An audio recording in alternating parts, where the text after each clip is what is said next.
I'm so hungry, you guys, and I hope you are too, because it's gonna go down in the kitchen right now. So earlier, or a week ago or so, I shared this chickpea curry that I make, and this is me sharing the recipe for those of you who are interested. So I started with about 1/4 of an onion, and I sauteed it.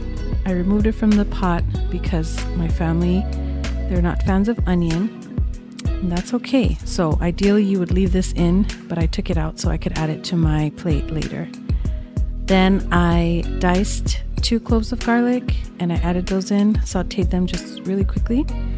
And then I'll move forward with adding my tomatoes. Now, these are diced tomatoes. This is just what I had on hand, but the best thing would be crushed tomatoes. They just make a better sauce, and they're not as chunky. They just kind of blend into the sauce really well. So I improvised. I crushed them myself. But if you have, diced tomatoes at home, or if you have whole tomatoes, put them in the blender, put them in the food processor, and you'll be just fine. It'll taste the same. This is a texture thing, and I just like the texture of the crushed tomatoes. Next, I'm going to add my curry. This is just a store-bought curry. I actually found this in the Latin food section at the grocery store. I used 3 heaping tablespoons, and that's about it. There's so many spices in this curry, and most packaged curries that you find are really good. So you won't need to add a lot of like salt or pepper or things like that to this recipe. I added some Better Than bouillon. This is just like a veggie soup base. You can add chicken bouillon or beef bouillon, whatever you like to use at home. I think this is the best, and it keeps it vegan, so it's really delicious. Remember to taste as you go.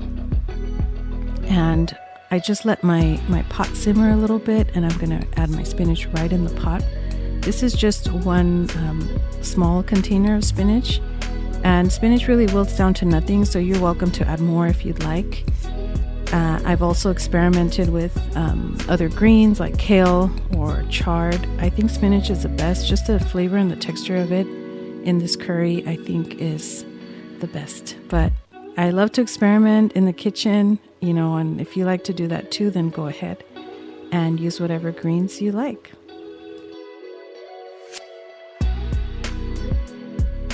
I drained and rinsed my chickpeas, and now I'm adding them right into my curry.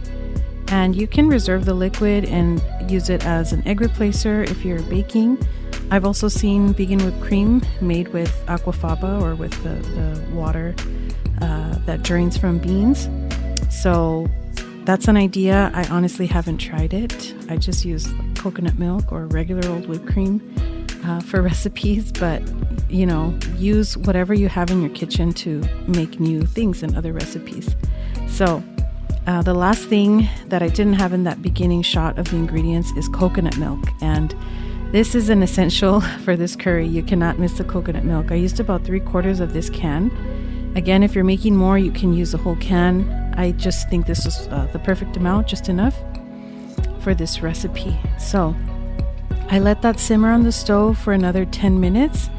And that's it, you guys. This curry is done. So again, I just love this recipe because you can make it out of things that you might already have in your pantry and a box of spinach. It's fast, it's easy, and I usually make this when I have leftover rice. So I poured it over this coconut rice that I had left over from another recipe that I made during the week, and I garnished with cilantro and some lime. You could also pour this over brown rice, over quinoa, just plain steamed white rice, whatever you like. It's just so delicious. It's hearty and just warm and life-giving. That sounds so dramatic, but it's really good. I'm salivating. I'm literally salivating. But anyway, I hope you try it. I hope you enjoy it. And yes, give this video a like, comment, and subscribe if you haven't done so already. Stay tuned for some more recipes and some more homemaking things. Have a great week, guys. Enjoy. Bye.